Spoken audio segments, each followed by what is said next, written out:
Howdy folks, this is Jason, also known as Tabiasobi, and today I'll be taking a look at the majestic bird of fire Phoenix in World of Final Fantasy. Now Phoenix has been a staple of Final Fantasy lore since Final Fantasy V, I believe. Personally, I think its role in Final Fantasy VI was most memorable to me since it leads to a touching scene involving the Honorable Thief Locke. Man, I love Final Fantasy VI. Anyway, Phoenix makes a triumphant return in World of Final Fantasy, and I'll detail the steps you need to take in order to get it. Get what, you ask? Yeah, that's what. Drink it in, man. So, where were we? Ah yes, getting Phoenix. This classic monster is available for the taking once you gain access to the Valley 7 dungeon. No surprise, Phoenix can be found inside a lava-filled valley. Before you get all fired up and go bird hunting, however, you're going to need a few things. One is a monster with the Chill ability. After that, you're also going to need to bring enough mirages with a total fire resistance of at least 150 and total weight of at least 12 in order to trigger one of those special switches on the field. Finally, make sure that you have an X potion. Once you've gotten all of that, just head toward the middle of the dungeon and then north until you come across a hotspot that's too hot to trot over.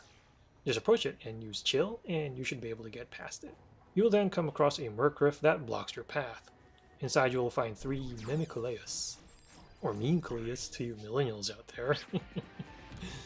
These mirages are weak against wind, but especially weak against water, so try using one of those elements if you have them. By the way, if you have a monster that can inflict poison, you can catch them too, which is nice as this monster does not show up in this form until a few dungeons later in the Phantom Sands. After getting rid of that trio, go forward and you'll run to that switch I mentioned earlier. Just stack the requisite monsters and you are one step closer to getting some hot chicken. Just enter the cave and voila! You'll find Phoenix, who you will have to battle. Now, you'll need to reduce its health down, by the way, so keep in mind that this monster is really weak against water, with the Dark Element being a close second.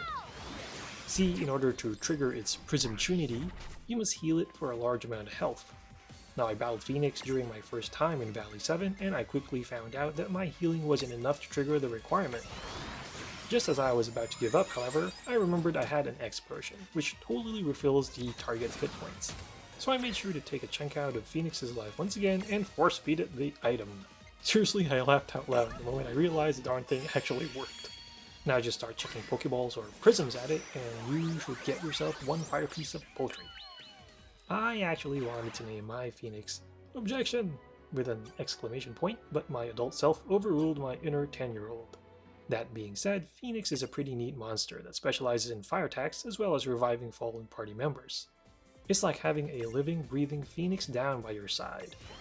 In addition to the Raise spell, his signature move is Flames of Rebirth, which inflicts fire damage on all foes on the field while also reviving any fallen party members.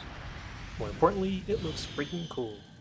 Anyway, that's it for today, so I hope you found this video helpful.